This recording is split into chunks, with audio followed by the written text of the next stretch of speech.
Cicatrice après chirurgie de réduction mammaire. Maintenant, mes amis, dans les chirurgies de réduction mammaire, il se produit avec une cicatrice autour du mamelon et un pli dans la partie inférieure. Il s'appelait autrefois sucette. S'étendant du mamelon, nous avions l'habitude de le faire beaucoup. Cependant, après tous les patients que nous avions traités avec cette technique, nous avons constaté que de nombreux patients se plaignaient d'un petit nez de poule dans la partie inférieure après un certain temps.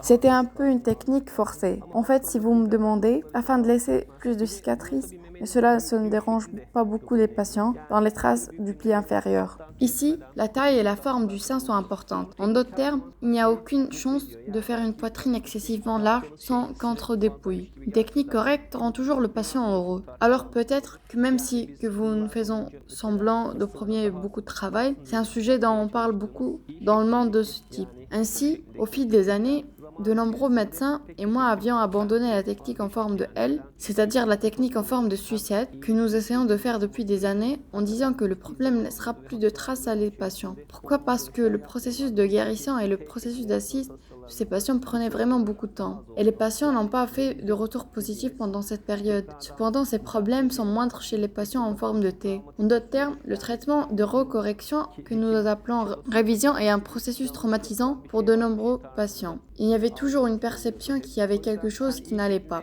C'est pourquoi j'ai constaté que la plupart de mes collègues qui l'ont fait en forme de L se sont également transformés en forme de T avec le temps, en particulier pour les gros seins. C'est pourquoi la forme en T est ici, donc je n'exagérais pas si je disais que c'était l'étalon or. Le but n'est pas de faire trop de cicatrices sur le patient, mais de réduire les problèmes du patient dans la prochaine période.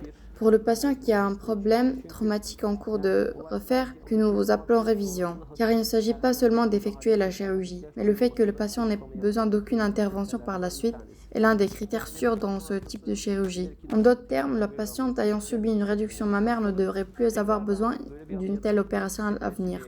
La chirurgie de révision dont on dit que le patient a de nouveau besoin d'une telle opération est généralement envisagée pour les patients qui n'ont pas assez rétréci, qui n'ont pas été assez érigés au travail ou qui ont des cicatrices évidentes. La chose la plus importante à savoir ici, c'est que, comme je l'ai dit, et je le répète en tant que médecin qui pratique assez souvent cette chirurgie, le patient doit être réduit selon ses souhaits. Parfois, les patients peuvent avoir des attentes très élevées au début, donc ce n'est pas toujours petit. Certains patients disent que ça devrait être resté gros ou juste se redresser. Mais il y a un fait qu'il faut savoir ici, que le sein n'est pas un organe au-dessus qui est attaché à l'os, mais est entouré d'une enveloppe cutanée et attaché au tissu au-dessous avec certains ligaments à certains moments. Bien sûr, nous considérons cette situation de patient lors de la détermination de la technique chirurgicale. Cependant, il ne donne pas les mêmes résultats chez tous les patients. Si le tissu du patient est très lâche, il a une structure douce et une structure de peau flexible, peu importe à quel point vous le redressez chez ces patients. Et nous donnons aux patients des informations sur l'état des tissus. Très confortablement pendant l'examen, chez certains patients, le tissu est vraiment bon.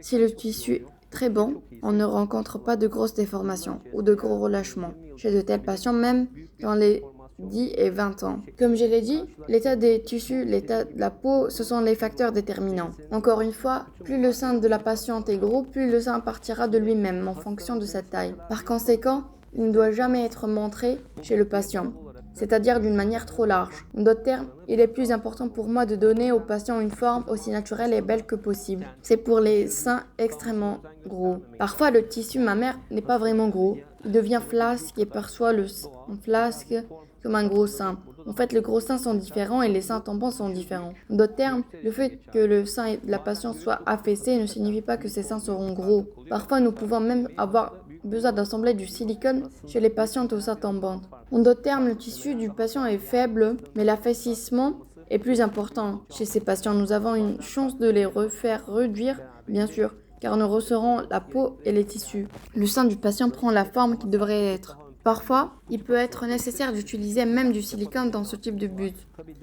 On peut le faire surtout pour le relâchement du folium supérieur, c'est-à-dire dans la partie supérieure du sein, ou pour en combler les vides.